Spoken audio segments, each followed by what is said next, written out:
उज्जैन के कार्तिक मेला ग्राउंड में जमीयत उलमा हिंद के जेर एहतमाम कौमी यकजहती कॉन्फ्रेंस के मुकर्रिरीन ने समाजी हम आहंगी, अमन और भाईचारे का पैगाम दिया। शाम 6 बजे शुरू हुई इस कॉन्फ्रेंस में 10,000 से ज्यादा अफराद शरीक थे। कॉन्फ्रेंस के मेहमान खुसूसी कौमी सदर जमीयत उलमा हिंद मौलाना सैयद अरशद मदनी और बंधु मुक्ति मोर्चा के कन्वेनर स्वामी अग्निवेश मौजूद थे। उसके अलावा तमाम मज़ाहिब के नुमाइंदों ने स्टेज पर कौमी इत्तेहाद को मजबूत बनाने की ताकीद की। भूल जाओगे तुम्हारे बाकी के 4.5 साल भी तुम्हें गुजारने मुश्किल हो जाएंगे। मैं आप साफ बताना चाहता हूँ, अच्छे काम करने चाहिए थे। किसानों की फसल का दाम दुगना करके दिखाना चाहिए यदि ईमानदारी है तो। मजदूरों की पूरी मजदूरी सेवन पे कमीशन के हिसाब से 18 से 21 हजार रुपए महीने की करके दिखानी चाहिए। और इसी तरीके से हमारे पढ़ाई के मामले में आईन है, संविधान है, वो इसके लिए कहता है, लेकिन सरकारें नहीं करेंगी। आज मुल्क की आवाम खड़ी हो गई है, एक मुट्ठी बंद करके खड़ी हो गई है। जब तक हम अलग अलग रहते हैं, हिंदू मुस्लिम सिख ईसाई, 5 उंगलियां पतली पतली, कोई भी इसको मोड़ दे तो टूट सकती है। आवाज दो, आवाज दो। ये एकता हमारी सबसे बड़ी ताकत है। हमारे पास कोई तोप और तलवार नहीं है, कोई बंदूक नहीं है। तुम्हारे पास बंदूक होगी। तुम्हारा अनुराग ठाकुर चिल्ला चिल्ला के कह रहा है गद्दारों को गोली मारो, ये नारे लगा रहा है तुम्हारा मंत्री। शर्म नहीं आती?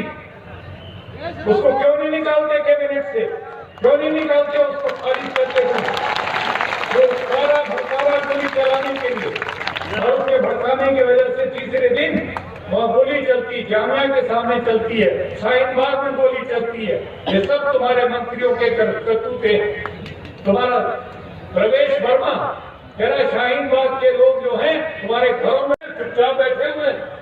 शर्म आनी चाहिए नरेंद्र मोदी को।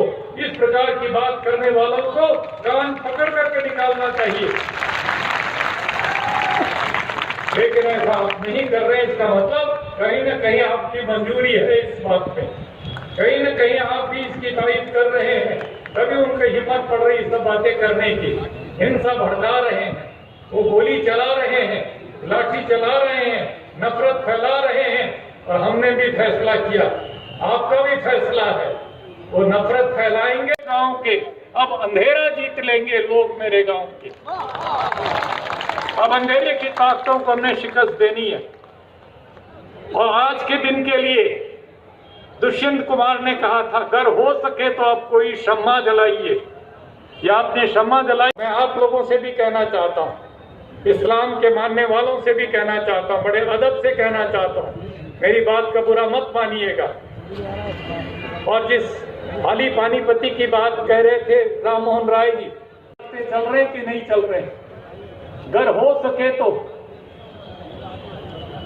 करे गैर गर्भुत की पूजा तो काफिर, करे गैर गर्भुत की पूजा तो काफिर, जो ठहराए बेटा खुदा का तो काफिर, कबा कब में माने करिश्मा तो काफिर, झुके आग पर बह को बनाकर बरसात की बूंद हम सब के लिए एक जैसी है।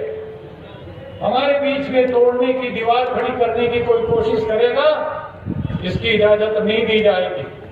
मैं तो यहाँ तक कहना चाहता हूँ, ये जो लकीरें खींच रखी हमने, हिंदुस्तान और पाकिस्तान और अफगानिस्तान, जर्मनी और जापान, ये नकली लोगों ने, चालाक लोगों ने लकीरें खींची है। पूरी धरती हमारा घर है, मकान है, और हमें पूरे मुल्क, पूरी दुनिया को का एक परिवार बन जाए। उसमें पाकिस्तान, अफगानिस्तान से लेकर बर्मा, नेपाल, श्रीलंका, ये सब एक हो जाए। और कोई कहीं भी आना जाना चाहे तो कोई वीजा की जरूरत नहीं पड़नी चाहिए। इस तरह करेंगे तो ये मर करके मर रहे हैं। ये बिल्कुल हमें इसको रोकना है। हमें कोशिश करनी है कि हम जो हमारा एक अल्लाह, एक ईश्वर, एक परमात्मा, एक वाहिद रूप, उसको लेकर के हमारी एकता और से और मजबूत होती चली जाए। और ये जो सीए का कानून बनाया, इसको समझिए। आज कल परसों उन्होंने कहा हम एनआरसी अभी लाने का इरादा नहीं करते। अभी चालाक है ये, अभी नहीं लाएंगे, कल ले आएंगे, परसों ले आएंगे।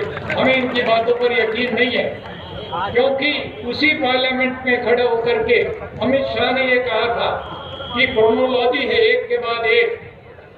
पहले सीए आएगा, उसके बाद एनआरसी आएगा। अमित शाह को बोलो कि अपने शब्द वापस ले और रामलीला मैदान के धूल में थूक करके चाट के दिखाए, तब हम समझेंगे कि उसने अपना बयान वापस ले लिया। तुम्हारे इस तरह बहकावे में हम नहीं आने वाले। तुमने खौफ पैदा कर दिया इस मुल्क के अंदर, घर बैठे बैठे तुमने खौफ पैदा कर दिया। आज उज्जैन में जमीयत उलेमा हिंद की तरफ से कौमी यकजहती का जो बहुत बड़ा जलसा था, इजलास, उसको मुझे खिताबत करनी थी, इसके लिए मैं आया था। और मुझे बहुत खुशी हुई कि एयरपोर्ट से लेकर के और यहाँ के पूरे कार्यक्रम में जो जज्बा देखा हमने नौजवानों का और तमाम लोगों का, बहुत खुशी हुई। पहली बार मुझे मालवा की धरती पर इतनी बड़ी तादाद, इतनी बड़ी तनख्वाह और जोश जो देखा, बहुत अच्छा लगा। स्वामी जी, आपने जैसे मंच से एनपीआर और सीए के विरुद्ध कहा, उसके मुतालिक हमारे न्यूज चैनल के माध्यम से भी आप बताएं। देखिए कि पूरे मुल्क में आज एक ही आवाज़ है कि हमें चाहिए आज़ादी, सीएए से आज़ादी, एनआरसी से आज़ादी, एनपीआर से आज़ादी और नफरत की सियासत से आज़ादी। ये जो मुल्क में गूंज रहा है, नौजवानों की आवाज़, ख़वातीनों की आवाज़, ये बड़ी ज़बरदस्त चीज़ है। इस सपने को हमें और आगे ले जाना है, साकार करना है, ताकि मुल्क की आवाम मोहताज नहीं है किसी मजहबी उलेमाओं की, न किसी सियासी लीडरान की।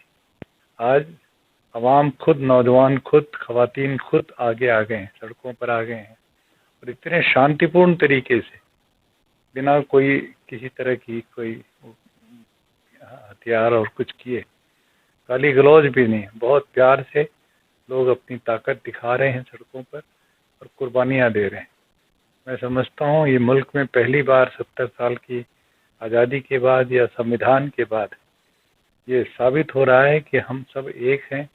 We the people of India, हम भारत के लोग एक हैं।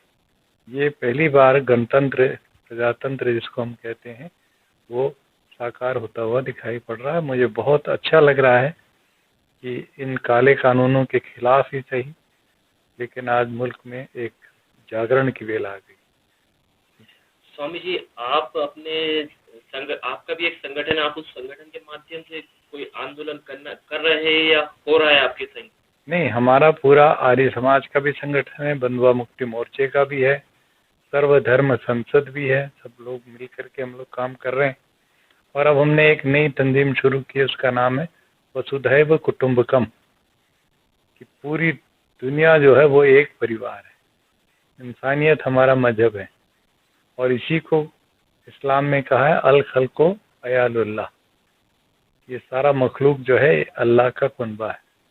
तो इस बात को लेकर के हम आगे बढ़ रहे हैं और तौहीद हमारी बुनियाद है, एक ईश्वर, एक अल्लाह, एक वाहिगुरु, इसको लेकर के हम सब बराबर हैं। स्वामी जी, आप इसके माध्यम से सरकार के जो विरुद्ध आपने बातें की, आप सरकार से क्या मांग करना चाहते हैं? सरकार तक क्या मैसेज पहुंचाना चाह रहे हैं? सरकार तक मैसेज हमारी बहनें, बेटियां सब खूब जोर शोर से फैला रही हैं, बता रही हैं कि आप ये सीए का काला कानून वापस ले लो। जब तक ये काला कानून वापस नहीं होगा, तब तक ये आग फैलती जाएगी पूरे मुल्क में। जगह जगह शाहीन बाग पैदा हो रहे हैं, जगह जगह हिंदू मुस्लिम सब एक होकर के सड़कों पर आ रहे हैं।